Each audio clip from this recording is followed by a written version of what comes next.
Hello everyone. Imagine a world without people who trigger you, who make you cross, who make you want to scream sometimes, who make you cry, people who judge you, put you down, people who hate and destroy things. Imagine a world without these types of people.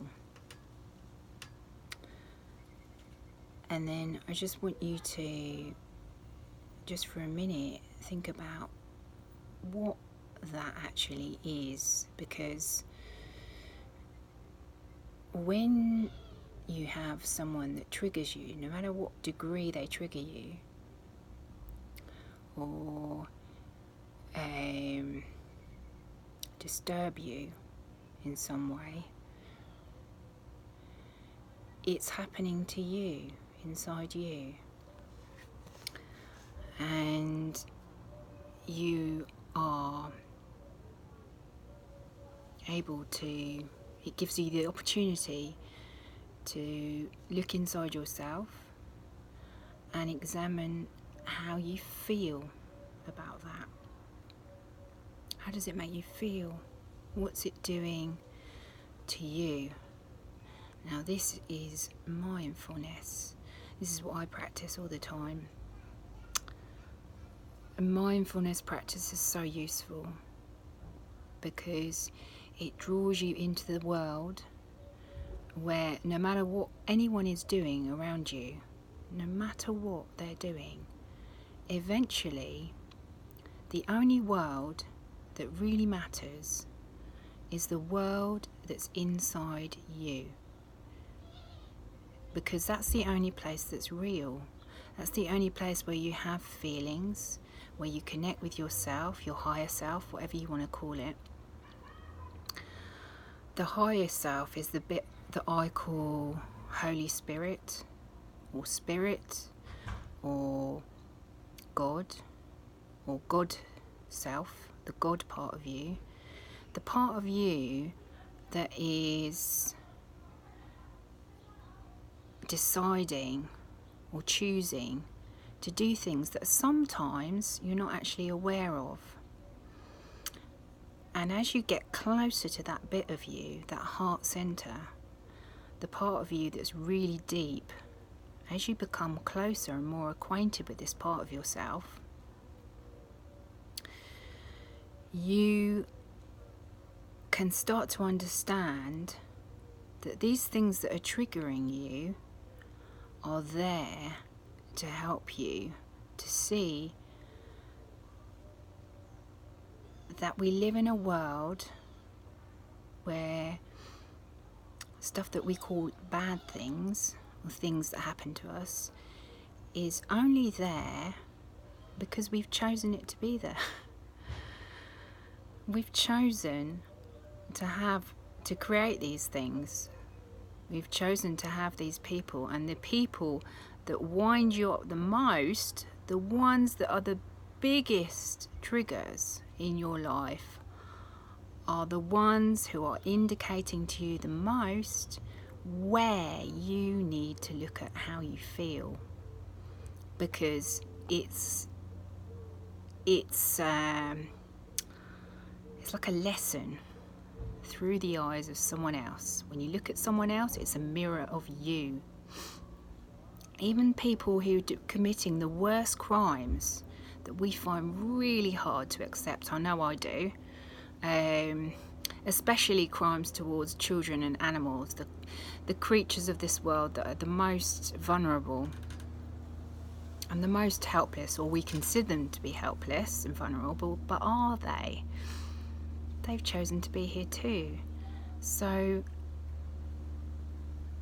if we look at things in a different way, we see children as being innocent and helpless and vulnerable, but this is a good thing, because it's in line with God. It's in line with the innocence of God. It's vulnerability is a strength. It's a real strength. And practicing vulnerability, like I'm doing all the time now, doing this video is very difficult for me, because I don't find it easy to talk in a flow. I find it much easier to write in a flow.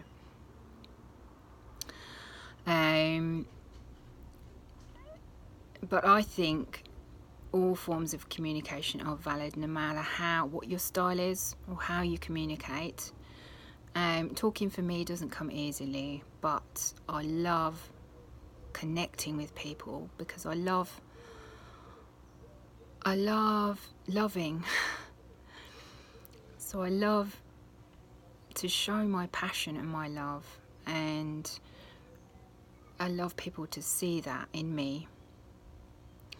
And when I communicate like this, I think people see that more perhaps maybe than when I write.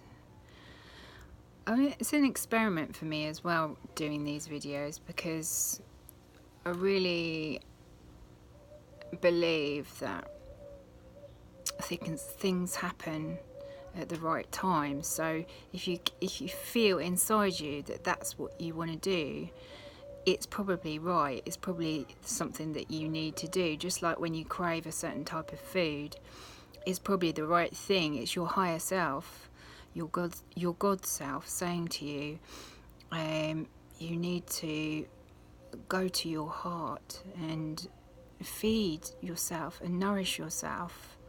And this is what you need to look at. You need to, when you have these triggers, when you have these people who are making you angry, and you're thinking they're destroying the world, they're destroying the planet, they're making decisions about our country, and they're it's their fault, you know,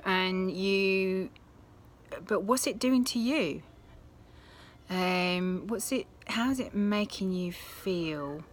And then when you look at that feeling, what does that feeling mean for you? So, for example,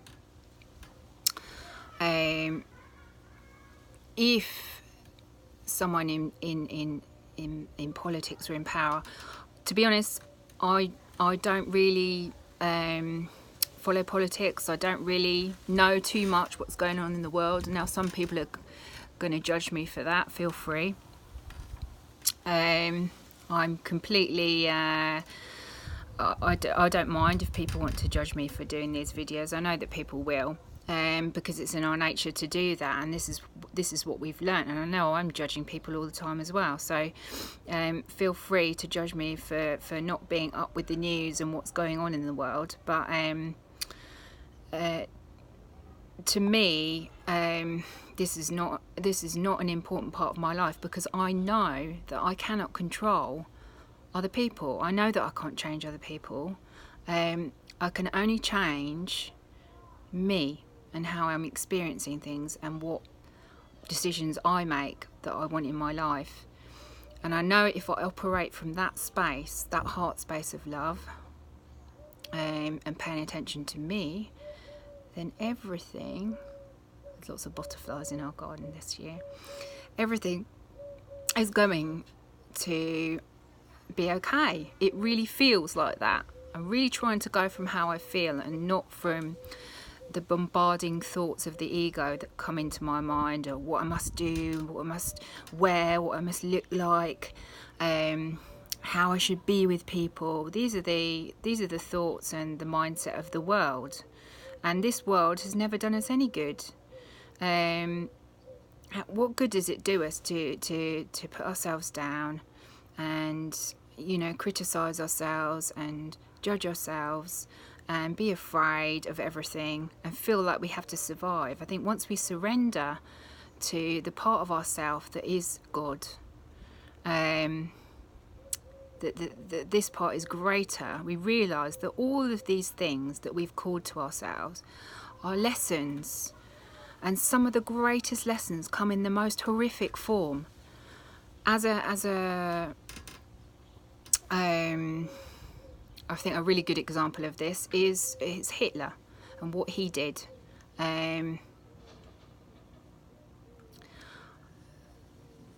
Maybe this is not the best example because it probably will wind people up, but I believe that people like this come here to shake us up, to shake us up out of our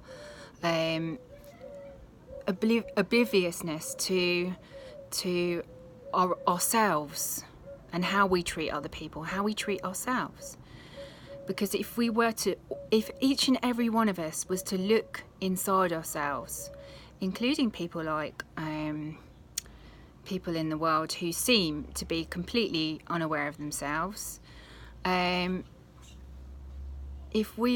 each and every one of us was to look inside of ourselves and to look to our heart, and in every moment realise that there's only now, and what you're thinking and feeling now, right at this moment in time, is what's being created now, again and again and again and again. So if you're thinking thoughts of hate and fear and lack and all these things that we think all the time, we perpetuate this cycle. If you're thinking these things, if you're feeling these things, if you're thinking, I can't stand the leader of America, I can't stand my own prime minister, I can't stand these people in power who control us and they manipulate us and they take our money and they give our jobs to, I'm being a bit judgmental here because I'm playing the role of someone who's critical, and who's possibly quite right wing and doesn't want anything to change ever. That comes from fear. If we each of us looked at our fears and forgave ourselves for these fears, it's so simple. All you have to do is go inside every day, and every time you feel a feeling that doesn't make you feel good, because these feelings don't make us feel good. Feeling hate for somebody, feeling like, they're doing this to me, they're doing it to me, they're ruining my world, they're ruining my job, because there's a person coming into my job and putting their music on, and I have to listen to their music, and I really don't want to listen to it, I really can't stand it. It's ruining my world. They're ruining it for me. Now I'm playing devil's advocate here because this is really good for me, because I have, and I still do feel like this in the past, that other people's vibes, other people's energy is coming in and it's disturbing me. Now this is really, really good lesson. This is like the best lesson you could probably ever have if you're a person like me, because I am a solitary person. I do like being alone, and I do find it difficult when other people don't get that, and I also find it difficult when people are playing music, or playing like this popular music that they're just playing it over and over and over and over again, like brainwashing, and to listen to it 24/7 when I don't like it is very good for me, because what it does is it makes me allow it to be there. It makes me look at my feelings. Why am I feeling like this? Why is it doing that to me? Is it a strength to not accept how other people are? Is it a strength? Is it good to be disturbed by other people's behaviour and fear people enough to literally want to shut them out? This is what we did during the Holocaust. This is what we did. This is what we do continually. You can take it to a grand level, a level where people are suffering so much and it gets ignored, or you can just on a very, very small level, which is what we are, I think, as human beings. We're a microcosm of a macrocosm. We're a small, little, tiny piece of the great big whole. One day I'm going to draw a little diagram of this, of what I think it actually looks like. But we're just a tiny, tiny, weeny piece of everything. And to connect with everything, you need to go on the inside. You need to go in. You need to breathe, because without breath there's no life. And you need to realize that there is something greater than just this feeling of blame, of needing to look outside yourself and look towards what other people are doing. There's a reason, and the reason is because you don't want to go inside. You don't want to look at your fears. You don't want to really change. You don't want to change because it's so scary. It's so scary to change. And to really go that deep is to go back to when you were a baby and you first came into the world, when you forgot everything. And remembering, going in, meditating and asking for help, asking spirit for help, is a way that we can deal with these things that come to teach us lessons. And the more that you do this, the more that you begin to realise just how big you actually are on the inside. You are massive. And you can concentrate on that expansion on the inside of you, because once the thoughts of the ego have dropped away, once what have I got to do, there's an emptiness, because it is an emptiness. The emptiness is huge. It's like a great big meteoric crater. This is how I see it. This is what I've been shown as well. Like Anna, why are you worrying? What are you worrying about? Something in the future, that I was afraid of doing, and I really, really didn't want to do it, and I was really anxious. Why are you worrying, Anna? What is it that you're afraid of? There's nothing there. There's nothing there until you say there is. There's no judgment. There's no value. There's no colouring of what it actually is, the event that you are planning for the future, until you make it have a tone, a frequency, until you place your own fear on it, until you say this is this. So I'm afraid of this because in the past this happened to me, so therefore it must be the same now. It's like looking at a cloud in the sky and relating that to yourself and saying, this cloud is me. This is what I'm like. And then you're always like that. I'm always like that. And you're not. You're changing all the time. And you have the ability to be whatever you want to be. That's another thing to talk about another time, because I could talk about that for ages as well. But this is the thing with me, as I do like to go on. But I think this is really important for me to express it and get it out.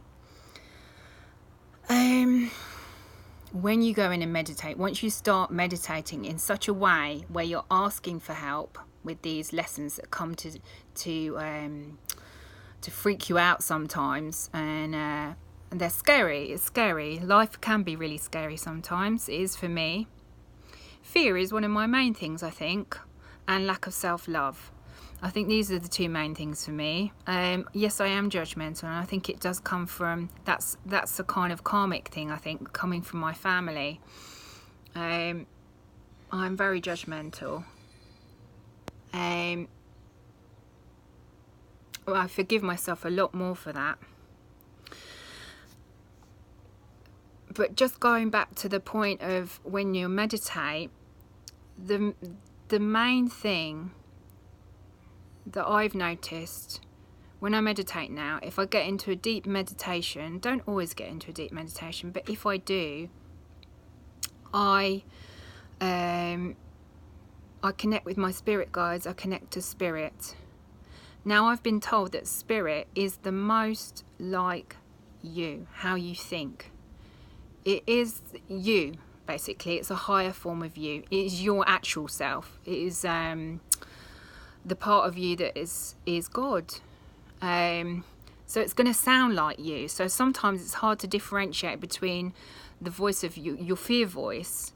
But your fear voices and your ego voices, it is always trying to kind of make you look good, get you out of trouble, protect you, tell you not to do that because you might get hurt. It's always not making you feel good. So the way to channel spirit is to really listen to your heart and connect with what you love, and then really hone in on that. Really, really only do everything from that place, from that heart space of love. And every time you notice a judgment thought or criticism coming up, just let it go. I kind of had a little bit of an argument with my husband about this, about replacing things. The word replace was apparently not maybe the best word to use, but whether you're replacing with something or you're letting something just be and letting it pass and then forgiving that, either way, it's a way of being in the world that lets more of God in, more of that part of yourself coming in. And so the more you let that part of yourself in, the more you begin to trust it, the more you start to see the world how it really is, and the things that you previously judged and blamed outside of yourself, that you looked at and thought, oh, why are the people doing that? Why are they choosing to live this way? You start to realise that there's bits in you that's like that as well, and that you'd be lying to yourself if you didn't admit those things in you that are annoying, or calling for attention, or sad, or depressed, or angry, or lacking in love and self-love, lacking in self-nourishment, and what nourishes your heart, what makes you feel really good inside, that makes you feel connected to everything and loving everyone. What is it that you need in your life that makes you feel that? And you need to look at these things if you want to connect, if you want to raise your frequency, if you want the world to be a different place, if you really want to change the world that we live in, change comes from within, from you, because we are you. We are all connected. It's one mind. When I look at you, I'm looking at myself, even though you don't look like me, because you've chosen to learn maybe different things in this incarnation. But I'm still looking at myself because it's an aspect of me that's in you. You probably still have guilt and fears, and these things are universal. These are things that we all have. They might not be exactly the same, they might be unique fears. But as the wave of consciousness becomes more aware, so we see these things in our own lives, and we start to pick up on things that other people are noticing in themselves. One of the main points that I just wanted to get across, I just want to get it across now because I've realised that I've been talking now for 24 minutes, is that there is a place inside you, and this is something that I've connected to only a few times, but when you meditate, if you go to your heart center and really connect there, really try and connect to God, really try and connect with everything, the world, really connect with all that makes you feel loved and loving and lovable in this moment now. There is a place that you realize that nothing in this world compares to it. Nothing. There's absolutely, once you've discovered that place, there's no going back. You cannot come to that place and then kind of suddenly go, oh, I want to go back to getting completely pissed every weekend and being oblivious because I can't cope with my family and the way people act in my family and how horrible to me they are. You can't, because you realize that you are them and they are you, and you're all connected. You realize that the reason why people do what they do is because they're the same as you. They're the same as you on the inside, and they're hurting, and they need love and acceptance and forgiveness for what they do. And everyone needs this, even the worst people committing the worst crimes. The way it's been described to me, because I have stuff that I really am not accepting, but eventually, apparently, at the end of this path towards enlightenment, everything will be acceptable to me. I'm happy about that. If that happens, I really hope it does. But you can't live in hope, because that is actually a form of lack. That's saying, well, it's something that's not in me now. It is in you now. It is in me now. I have everything, and that's the place that I want to come from. That I have already everything that I need. That I don't need anything. It's it feels like a long journey and a long path, but when I look back like 2 years ago, how much I've changed in this time just from practicing this, not just through this Christ consciousness website, but there's so much stuff out there. There's loads of stuff on YouTube if you look. It's brilliant. There's so many people who are starting to become more and more aware of this side of life, and once you become aware of this side of life, it is a whole new world. It is a brave new world. It's a world that wants to be. It's in evolution. It's an evolutionary process, because we are changing, and we need these triggers. We need these bad things.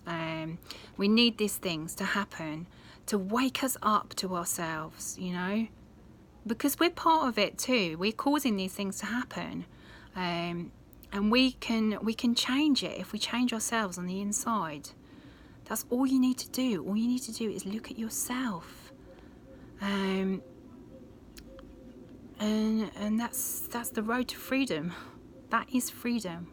Once you've experienced that in yourself, even just a teeny tiny amount, it's gonna set you free forever. And that is really the way the world is going, in my opinion. I really believe it. And I think if everyone believed it, think what it could do. It could be amazing if everyone really believed that the world is going to change to be a beautiful place. An abundant place. But abundance is love. It's not money. Money is the outcome. And abundance is what you create. That it's constantly flowing, it's constantly coming, it's constantly updating according to what your beliefs are, and what you love and what you don't, what you choose to love and what you choose not to love. I've been taught so many things by my spirit guides. It's just amazing. And they're coming to me all the time, and I do love. I feel the love in me so much, and I wanna. For anyone who's watching this, I really want to say I'm really grateful to you for watching. I love you all. I hope maybe you can understand or relate to some of the things I'm saying. And thank you so much for watching. Bye.